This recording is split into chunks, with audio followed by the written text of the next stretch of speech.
Hi everybody, it's Spidey. I'm back with another movie review just for you.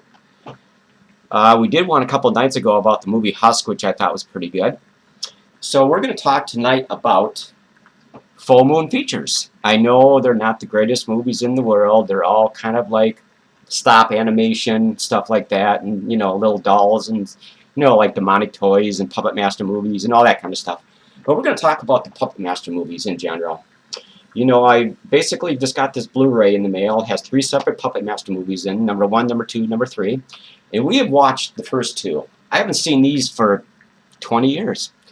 And I must say that as much as I kind of like Full Moon Pictures, don't expect a lot from Full Moon Pictures. The animation is getting better nowadays, and they're more recent movies. The acting's getting better. I find that these first 2 movies, Puppet Master 1 and Puppet Master 2, I think Charles Band uses a lot of the same actors in all of his particular features, no matter what kind of a movie it is, besides the Puppet Masters. And basically, some of the same actors are, well, maybe not the same actors, but they're all have they have the same faces and everything. I think he has a support, a certain clientele of actors that he basically uses from movie to movie to movie. He's put out probably about 30 movies. I don't know, a lot of movies. Full Moon Pictures. I like Charles Band. He does a little intro at the beginning of each of these movies. He talks about their transferred Blu-ray. They actually look pretty good on Blu-ray, number 1 and number 2. I like the little puppets. The little puppets are actually quite funny. They don't talk or nothing. They just kind of like grunt and make little noises and stuff. And of course, they kill for their maker. Oh God, he's crazy, man. The zombie dude number 2. What is his name? I can't even think the guy's name. He's got bandages all over his face. He's just a total creep. He likes to reanimate stuff. It's kind of like Reanimator, really. He basically pours this green goop crap down your throat, or that's basically the life fluid that he brings back all these little puppets. And you got the driller, and you got the leech woman, and you got the jester, and and you got the blade, of course, that has the hook on one hand and the blade in one, switchblade dude. I think his name is Blade. I like these little characters. I mean, they're kind of cute and everything, but if they have to kill you, they're gonna kill you. I think the most entertaining one is Driller. He's got the thing on his head that drills into your body and just kills you. This is kind of cool, actually. And but the problem with the first 2 movies, I haven't watched the third one yet, is that the movies kind of move around. They move kind of slowly. The dialogue is kind of slow, methodical. It's not really. It's almost like, I mean, they're not bad stories. They're not really bad stories. The first 2 movies. It's just that in the special effects are like I said, they're late 80s, early 90s, whatever. They're not the greatest, but the Blu-ray transfer from regular DVD to these are a little bit crisper, pristine, stuff like that. And I think basically that see, I'm saying basically, I'm trying to break that habit that Butcher somehow crammed into my brain. I mean, Paul Le Mat is the first one. I think you all know who Paul Le Mat is. He's been around for quite some time doing movies from the 70s and 80s and stuff. A lot of B movies. He's a good actor. He's about the only only face that you would really recognize. How about that? That sounds better, doesn't it? And but the acting is really slow, and it's kind of like a lot of pausing between glances between the actors, looking at each other and stuff like that. And they're all kind of like they're all kind of wound up in like a little dream state themselves. It's really weird. I'm not sure I'm not sure Charles Band directed this, but I think it would have been better served that the action would have been a little more fast paced. The movie would have been a little more action-packed, and it's kind of slow and tedious. Nina Talbot is in the second one. She's pretty cool. You all remember Nina Talbot? She used to be in Hogan's Heroes back in the 60s and the 70s. Remember that show? Yeah, Nina Talbot. She always used to play that Russian spy that had the hots for Hogan, Colonel Hogan. Remember that? She always had the big old, always smoking a cigarette with a long holder and the big old bushy hat for winter. And you remember her. She was always, every time she visited the camp, she was always, you know, flirting with Colonel Hogan and everything. She liked Colonel Hogan. I think she was a spy for the Americans, to tell you the truth, in that war. But she's in the second one, and Paul Le Mat is in the first one. And, of course, she gets killed in the second one. Now, I shouldn't have told you that, but, you know. I mean, the second one is... I think they're both... I would rate them both exactly the same. I mean, when you watch the little puppets move, you can tell that they're being... It's kind of like CGI type stuff, except I think it's real puppets, but they're basically being moved at more of a kind of a methodical pace, you know. They're not really fast or anything like that. You can hear them running in the hallways, you know, a little grunt and go, you know, when they're trying to sneak in rooms and kill people. And just, it's actually based in this really huge hotel, and I can't remember what state it's in. That's where the first two movies take place anyway. Kind of like a haunted hotel, you know, it has 200 some rooms, whatever. It's on the coastline or something of Maine or whatever it might be. And that's what the first two movies take place in. I'm not sure about the third. I have to watch that later tonight, and I hope it's a little bit better. You know, I do like the first two Puppet Master movies, but like I said, they're slow and tedious and kind of boring. But, you know, but the redeeming facts about them is the puppets are actually kind of cool. You know, it's kind of a cool idea that the crazy German dude, I can't remember what his name is. He brought the puppets back to life, you know, with his little green fluid, kind of like Reanimator fluid from Jeffrey Combs in the Reanimator movies. And because, I don't know, he was a lonely old man, so he built puppets and marionettes and stuff like that, and he was a puppeteer, you know, and he found a way of bringing back dead things, you know, to life again, to do his bidding, you know. So, I did get through this rainstorm here. This rainstorm is kind of really nasty tonight. So, yeah, he's kind of a cool guy. The guy plays the... Oh, God, what was that guy's name? Oh, my God, I can't think of his name. Oh, you've seen him in probably 50 or 100 movies. He was in Christmas Vacation with Chevy Chase. He played the old grandfather that had a toupee that just kept falling off. What is his name? I can't think of that guy's name. He's been in tons of horror movies and little cameos in movies and stuff. Anyway, he plays the guy in the first movie, the inventor in the first movie. And of course, somebody takes over in the second movie because I believe he passed away between movies, so they couldn't reprise his role. You know, yeah, the movies actually are pretty. They're not really. I wouldn't say they're really humorous. It's kind of like black humor. It's kind of like, oh, it's, you know, it's. Am I making any sense at all? I don't know if I'm making any sense at all. I think I'm making some kind of sense here. But basically, if you've seen any full moon pictures, you understand exactly what I'm talking about. The way they're photographed, the way the special effects are applied, stuff like that, you know exactly what I'm talking about. The acting isn't the greatest, but it's not the worst I've seen either. So it's, I think Barbara Crampton is in the first one. You remember her? She was in movies from Beyond and stuff like that, you know, and those kind of movies with Charles Band, of course. Low budget horror movies, you know. She's pretty cute, and so she's in the first movie. But there's some cool scenes in the first movie. The Leech Woman is actually my favorite because she basically, what she does, they're all about maybe 14 inches tall, the puppets, something in that area, you know, 15 inches tall. And basically how she kills her victims is after they're subdued, of course, or tied up. Like she gets this one guy in the first movie, he's all tied up, you know, his hands to the bedpost and so he can't do nothing. And of course she starts, you know, starts to basically, you know, kind of come on to him. I know it sounds kind of stupid, but that's what happened.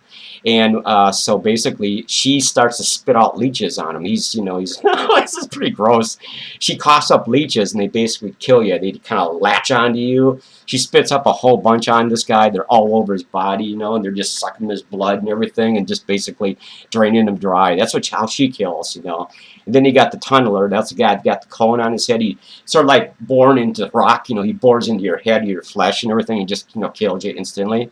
Then you got Blade, who has the hook on one hand and a switchblade in the other hand. He just slices you to death. And then you got Pinhead, of course. He's basically the little muscle dude with the really small head, and he just beats the crap out of you. He doesn't have any weapons or anything, except he's got these big old clumping hands. You look kind of like a normal, well, kind of like he's got normal sized hands and arms onto his little 14-inch body. And then you got the Jester. He doesn't do much of anything, you know. He just kind of just, I don't know what the hell is he doing in these movies. He must just be there for eye candy or something. And but they all kill in certain different ways, you know. I'm sure that you've seen these movies 100 times. There's like 9 or 10 of these movies out now, like full moon features or pictures, whatever you want to call them. This is the Blu-ray version. Just kind of, he says Charles Band is basically releasing all the early and up to the present movies on Blu-ray now. So basically, this is a triple feature. The first 3 movies on Blu-ray, they look pretty good. And I'm not sure what year this actually triple feature came out in Blu-ray, but I don't know if they really look much better than the regular DVD versions of these movies, but, you know, it was only like $8 for all 3 of them on a triple feature. You know, I had to grab it. You know, that's a pretty good deal if you ask me.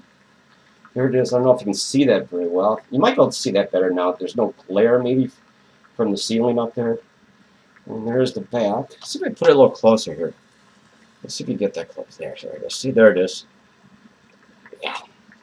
But the movies are generally decently made. You know, I'm sure the budget isn't very big on these movies at all. You know, like you said, he has a lot of the same actors that keep coming back and reprising certain roles or moving on to his other projects and stuff. You kind of recognize some of these faces from previous movies by Charles Band.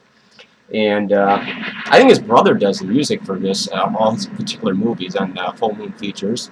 I kind of like Full Moon Features. You know, it's never going to win an Academy Award. They're never going to be nominated for special effects. They're always going to be in the low-budget genre arena, you know. But I kind of like Full Moon, you know. You know, in a pinch, they're not a bad little movie to watch, you know. I mean, they can't compare to today's, you know, special effects and today's Hollywood standards and stuff like that, but they're still fun to watch. You know, they're stupid. They're actually kind of stupid, you know, but they really don't make much sense. But, you know, I mean, he basically started this company on his own, you know, with a couple other people and stuff like that, and started putting out his own movies and stuff like that. So I have to give Charles Band some credit, because he was just a kid back 20, 30 years ago that actually, you know, got his dream going of being a movie producer, director, film. You know, it's kind of cool, actually. I wish I could do something like that.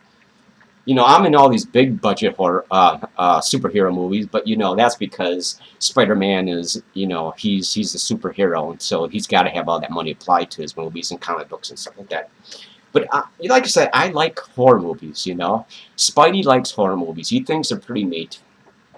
You know, and I got another, you know, I don't know if we should keep talking about this movie.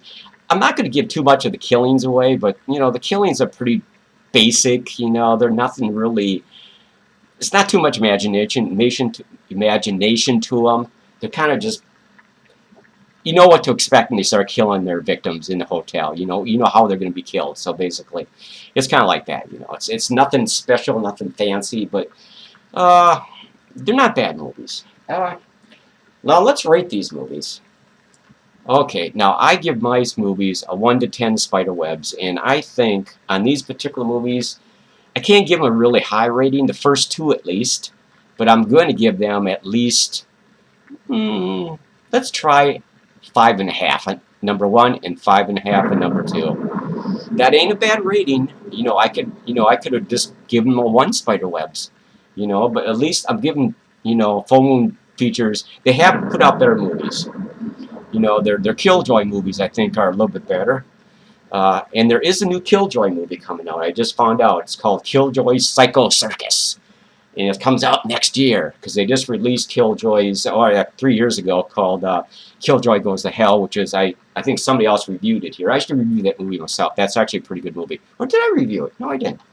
I can't remember anything anymore. You know, I always think about superhero shit. So we're going to give these a 5.5, because they're actually kind of boring. They're actually kind of boring, but, you know, I try to give the benefit of the doubt here, you know, and try to find some kind of redeeming qualities about certain movies, you know, and that's about as high as I can go on these first 2 Puppet Master movies at 5.5. Maybe the third one might get a higher one. I don't know. You know, so, anyway, let's see, how long have we been in? Oh, we're about 15 minutes into this. We ain't bad. So we got other movies coming back. We're going to be reviewing pretty soon. We got a movie. I'm not sure if you're familiar with the Hatchet series with Kane Hodder. I think his name is Hodder or whatever it is. He used to play Jason and stuff like that, I think, or whatever it was, Michael Myers. No, Jason, I think. And he basically has done 3 movies as Hatchet. Some kind of a... I don't know what he is. I've never seen those movies, but I got the first one coming on Blu-ray. It's only $6 from, you know, Amazon. So I'm curious. They got actually pretty good reviews. He's like an axe-wielding swamp murderer or something, you know, or maybe a ghostly type killer that comes back from the dead or something and just kills everybody that's in his territory. Hatchet, you know. So that movie's coming. I'm going to watch it and I'm going to give it a good review, or I'm going to give it a review. I can't guarantee I'm going to give it a great rating, but it is coming. But we'll get away from these movies here. Let's see, I think, you know, I have watched all the Killjoy movies, as, you know, recently. And I like all the Killjoy movies. Trent Haga plays Killjoy, of course. He's the lead actor in Killjoys. And he's actually pretty funny. He's actually kind of a smart-ass psycho clown from hell, a demon clown. That's what he is. He's a clown from, he's a clown of vengeance, or whatever, a demon of vengeance. So basically, they put 4 out so far, the Killjoy movies, 4 of them so far. The last one was 2012. And I think that that one was really fun. I've watched that a number of times. It's kind of fun just to watch, because everybody's just loony in that movie. So, anyway, the third one's pretty good too, and Killjoy's Revenge or something like that. And then the first 2, he didn't star in the first one, but he was one of the first. He was in the first one, but he's some kind of a line director or something. Then he took over the Killjoy lead actor in the second one, and the third one, and the last one.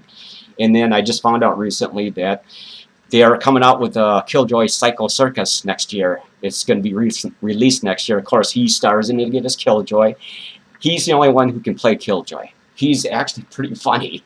He's actually, if you ever said the Killjoy movie, especially the last particular 2, Killjoy's Revenge, and the last one, 2012, called Killjoy Goes to Hell, you understand what I'm talking about. He's actually pretty funny.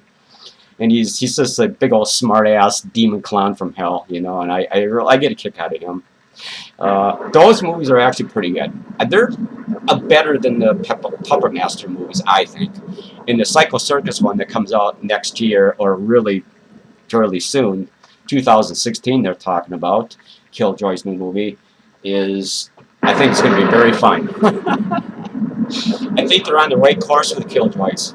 You know, they're adding humor with a lot of gore, a lot of smart-ass remarks and stuff like that, and, you know, and goofy other clowns, and, you know, demon clowns and stuff like that, and yeah, it's actually a pretty good series. And but anyway, we're getting away from this movie here. So 5.5 for number 1, 5.5 for number 2. That's the best I can do. And then we got Hatchet coming. Remember that, the new movie Hatchet, the very first one. So we're going to be reviewing a lot of movies here, Spidey. I'm coming back to do the majority of the movie reviews because Pennywise is sick in the hospital, battling for his life because of leukemia, you know, so I always was the main. That's why the webcast is named after me. It's called Spidey's Webcast. So I've come back to take control, you know, and I think I come across a little more professional. You know, a lot of the other guys that kind of fumble the words, they're kind of drunk most of the time, and you know, all these guys back here, and poor Pennywise who's in the hospital, you know, and they all have good hearts, but, you know, they're misunderstood, of course, as always, you know. And I think I come across a little more professional. I basically tell it like it is when it comes to these type of movies, you know, and so I'm going to be doing the majority, like I said just a few minutes ago, I'm going to be doing the majority of the movie reviews again, at least for the time being, until we can find a new movie reviewer to replace Pennywise, of course. So, because I'm not sure if he's coming back. So, anyway, I'm going to let you guys go now. You know, one thing too, we are looking for some cosplay players or some new members of the webcast. If anybody's interested in coming to the studio and dressing up in their favorite villain or superhero or something like that, please email us or call us. We're going to post information on the comment box below. This is basically where we'd like to just dress up and do movie reviews and be goofy and stuff like that. So if anybody's interested, we live in the Minneapolis area and we're trying to find some new... God, the rain! It's driving me nuts.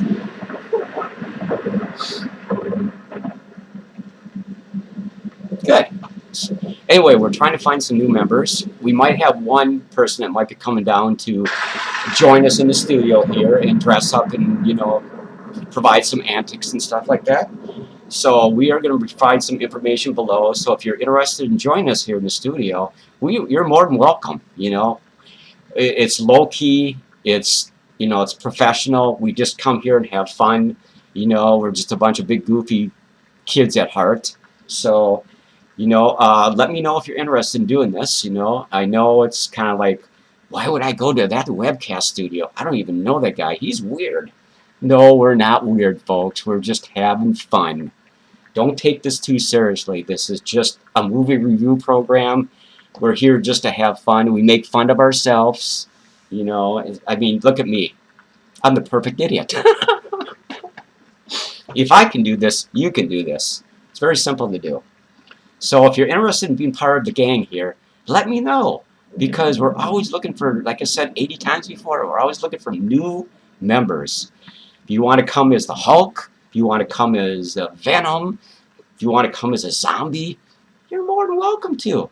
You can sit in front of here and we can sit and gab back and forth about movies and, you know, crack jokes and talk about all kinds of goofy stuff, you know. So until then, just let me know. Comment box below will have all the information for getting involved. So you guys take it easy, and we will see you on the very next webcast, okay? Bye now. And be safe.